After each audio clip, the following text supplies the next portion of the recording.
నేను మాట్లాడబోయే topic police ఉద్యోగాల గురించి. ఇలా జరిగిన 8 రకాల వాస్తవాలను మీ అందరి ముందు కూడా క్లియర్ కట్ గా ఉంచబోతున్నాను. గతంలో రేవంత్ రెడ్డి గారు ఇదే సోమాజిగూడ ప్రెస్ క్లబ్ లో మీటింగ్ పెట్టాడు మా అందరితోటి. లాంగ్ జంప్ తగ్గించాలి, బోర్డు చైర్మన్ తొలగించాలని. అవన్నీ కూడా మీరు వినండి. గతంలో 2000 తెలంగాణ వచ్చిన తర్వాత పోలీస్ నోటిఫికేషన్లు 2015, 2018, 2022లో రావడం జరిగింది. 2015లో 10,000 నోటిఫికేషన్, తర్వాత 2018లో 18,000 నోటిఫికేషన్, 2022లో దాదాపుగా 16,750 పోస్టులతో నోటిఫికేషన్ వచ్చింది. నేను అంతకన్నా గొప్పవాడిని అవుతా అని చెప్పిన రేవంత్ రెడ్డి గారు మేము 19,882 ఖాళీలు ఉన్నాయని చెప్పగానే మేము కోటి ఆశలతోటి బ్యాగులు సర్దుకొని తల్లిదండ్రుల యొక్క ఆశలను భుజాలపైన ఎత్తుకొని దిల్షుక్ నగర్ లో హాస్టళ్లలో కోచింగ్ తీసుకుంటున్న సందర్భంలో మొన్న జూన్ 2వ తారీఖున 5,000 పోస్టులతో మాత్రమే నోటిఫికేషన్ ఇస్తానని చెప్పడం జరిగింది. అవి విన్న మేము దిల్షుక్ నగర్ లో గుండెలు పగలేలా రోధించినప్పుడు ఆ క్షణంలో మేము ఎటు చూడని పరిస్థితుల్లో మొట్టమొదటిగా మా సమస్య మీద ప్రస్తావించింది ఇక్కడ ఉన్న రాకేష్ రెడ్డి అన్నగారు. ఆ రోజు మొట్టమొదటిగా పోలీసు ఉద్యమానికి నాంది పలికింది. ఆ రోజు రాకేష్ రెడ్డి అన్నగారు ప్రెస్ మీట్ పెట్టిన తర్వాతనే ఈ సమస్య అనేది తీవ్రతరం అయింది. దాని తర్వాతనే మొత్తం యావత్ సమాజం పోలీస్ అభ్యర్థులు పడుతున్న కష్టాలను చూడడం జరిగింది.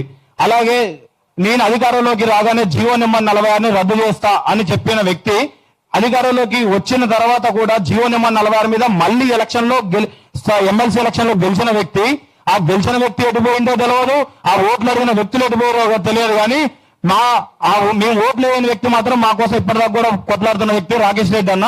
ఆయనకు ముందుకు ఈ సభ వేదికగా కృతజ్ఞతలు తెలియజేస్తున్నాను. అలాగే జీవో నెంబర్ 46ని రద్దు చేస్తా అని చెప్పి 4 జిల్లాలలో ఓట్లు పొందిన రేవంత్ రెడ్డి గారు, ఎమ్మెల్యేలు, మినిస్టర్లు కూడా ఇందులో ఎంత ద్రోహం జరిగిందంటే కేబినెట్ సబ్ కమిటీ ద్వారా 2018 ప్రెసిడెన్షియల్ ఆర్డర్ లో ఉన్న దీన్ని సవరణ చేస్తా అని చెప్పి ఏ జిల్లాలో అయితే నష్టపోయినాయో ఖమ్మం, వరంగల్, నల్లగొండ, మహబూబ్నగర్, కరీంనగర్ జిల్లాల నుంచి ఒక్క మినిస్టర్ కూడా కేబినెట్ సబ్ కమిటీలో మెంబర్ లేకుండా ఏ జిల్లాలో అయితే లబ్ధి పొందిందో ముఖ్యంగా సంగారెడ్డి జిల్లాకు చెందిన దామోదర్ రాజనరసింహని దీని కమిటీ అధ్యక్షుని చేసిండు. ఒకరోజు మేమందరం వెళ్తే నా జిల్లాకి అన్యాయం జరుగుతున్నప్పుడు నేనెందుకు ఈ జీవోను రద్దు చేస్తా అని ప్రశ్నించిన వ్యక్తిని మళ్ళీ మిగతా 5 జిల్లాలో ఉన్న మినిస్టర్లకు ఆ దమ్ము లేదా? ముఖ్యంగా నేను సీఎంలు అంటే సీఎంలు అని చెప్పుకుని నల్గొండ జిల్లా, ఖమ్మం జిల్లా, వరంగల్ జిల్లా మంత్రులు మరి మీరందరూ ఏం చేస్తున్నారు? సచ్చిన శవాల లాగా మీరు మిగిలిపోయారు.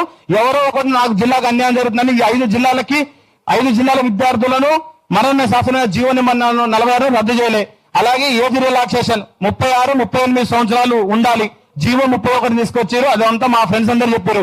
జీవో 31 తీసుకొచ్చి 32 సంవత్సరాలు గతంలో కేసీఆర్ గారు ఇస్తే నేను అంతకన్నా గొప్పవాడిని అనిపించుకోవడం కోసం 34 సంవత్సరాలు ఏజ్ రిలాక్సేషన్ ఇస్తా అని చెప్పి 2024 ఫిబ్రవరి 20 నుంచి 2026 ఫిబ్రవరి 20 వరకు ఆ జీవో 32 నుంచి 34 సంవత్సరాలు చేసిండు. కానీ ఆ 2 సంవత్సరాల కాలంలో నోటిఫికేషన్ ఇవ్వలేదు. దాని తర్వాత మా మిత్రులు మేమందరం కలిసి వెళ్ళి అడిగితే 32 సంవత్సరాలు దాటినోడు ఎలా ఉరుకుతాడు, ఎలా రన్నింగ్ చేస్తాడని అడుగుతున్నారు. మరి 61 సంవత్సరాలు ఉద్యోగం చేయడానికి వాడు ఎలా పనికొస్తాడు? 32 సంవత్సరాల తర్వాత కానిస్టేబుల్ ఉద్యోగానికి పనికిరానోడు 61 సంవత్సరాల వరకు రిటైర్మెంట్ ఎట్లా పెట్టినావు? మరి 38 సంవత్సరాల వరకు రిటైర్మెంట్ వాడిని తొలగించాలి కదా. వాడైతేనే ఫిట్నెస్ ఉంటాడు, 32 సంవత్సరాలు దాటినోడు ఫిట్నెస్ పనికిరాడా? అలాంటప్పుడు వాడిని రిటైర్మెంట్ వయసు కూడా 38 సంవత్సరాలకే కుదించాలి కదా. కానీ వాడైతే 61 సంవత్సరాల వరకు వాడికి ఉద్యోగం తీసుకోవచ్చు, వాడు చచ్చిపోయం చేయొచ్చు. అదొకటి. ఈ రాజకీయ నాయకులు కూడా ఏజ్ లిమిట్ అనేది పెట్టాలి.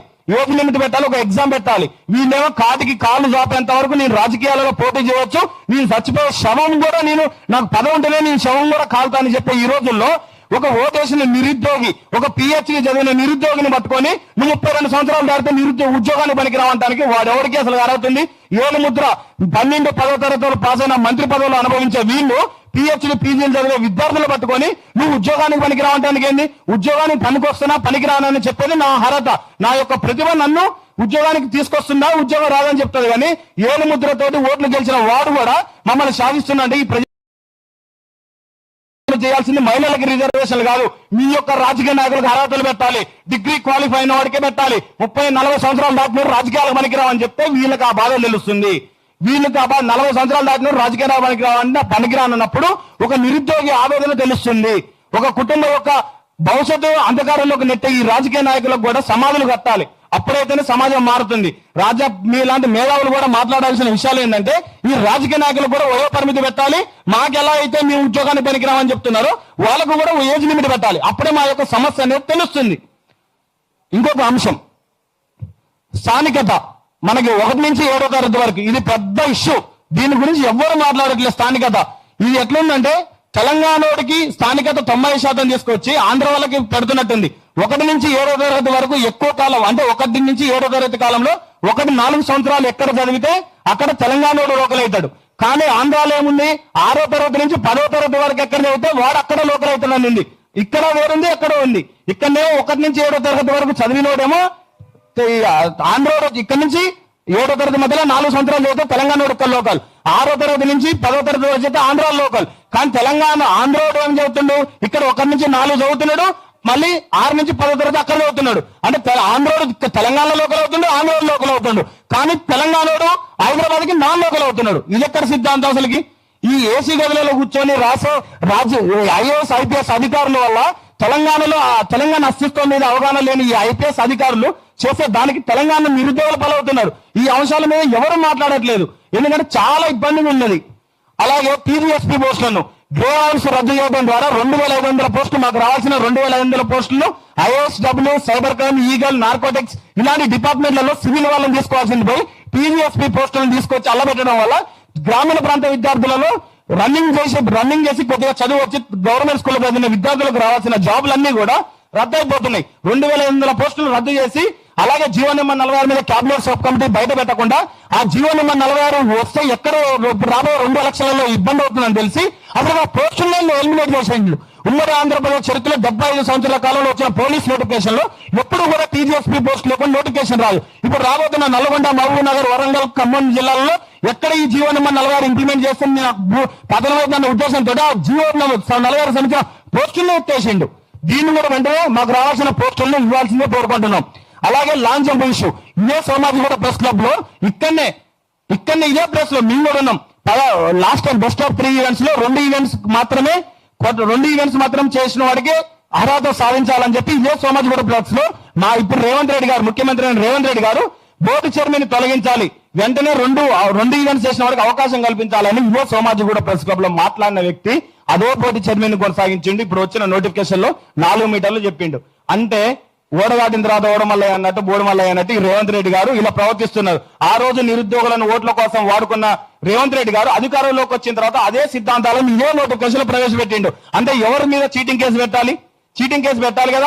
అదే చీటింగ్ కేసు నేను, ఇంద్రా నాయక్ అన్న, కుమార్ అన్న, జాదవ్ అన్న మేము అందరం కలిసి సరూనగర్ పోలీస్ స్టేషన్ లో కేసు పెడతానికి పోతుంటే సీఎం మీద కేసు తీసుకోడు. కానీ సీఎం నేను ఇప్పుడు ఏదైనా ఒక అన్పార్లమెంట్ లాంగ్వేజ్ వాడితే నా మీద కేసులు బుక్ అవుతాయి. అంటే రాజ్యాంగం చట్టం ముందు ఆర్టికల్ 14 అందరూ సమానం అని చెప్పినప్పుడు రేవంత్ రెడ్డి ముఖ్యమంత్రి పైనుంచి ఊడిపడతాడా? ఎవడు ఊడిపడు కదా. మేము ఓట్లేస్తే ఆ స్థాయిలో కూర్చున్న వ్యక్తి మా మీద అబద్ధాలు చెప్పి మమ్మల్ని ఆ రోజు ఉసుగొల్పిన వ్యక్తి మీద చీటింగ్ కేసు పెడితే పోలీసులు ఎందుకు తీసుకోరో చెప్పాలి. అదొకటి. ఫ్యూచర్ లేని సిటీని ఫ్యూచర్ సిటీ అంటారు. ఎందుకంటే దానికి పోస్టులు వేయలేదు. 2018 ప్రెసిడెన్షియల్ ఆర్డర్ జీవో నెంబర్ 81 తీసుకొచ్చి అది 2010 అది రాజ్యాంగ సవరణకి వ్యతిరేకమని తెలిసి ప్రెసిడెన్షియల్ ఆర్డర్ 371 కి వ్యతిరేకమని తెలిసినా కూడా దానిని తీసుకొచ్చి అందులో పెట్టి ఉమ్మడి హైదరాబాద్ జిల్లా, రంగారెడ్డి జిల్లా, మేడ్చల్ జిల్లా, భువనగిరి జిల్లాకి ఒక్క పోస్ట్ కూడా లేకుండా చేసిండు. అంటే ఒకరికి మిగతా జిల్లాలకు పోస్టులు ఇచ్చి ఈ జిల్లాలో పోస్టులు ఇవ్వకపోతే ఒకరికి అన్నం పెట్టి మరొకరికి సున్నం పెట్టే పరిస్థితి ఏర్పడింది. ఎందుకంటే ఇక్కడ ఓట్లు ఉన్నాయి, ఇక్కడ ఓట్లు లేవు కదా.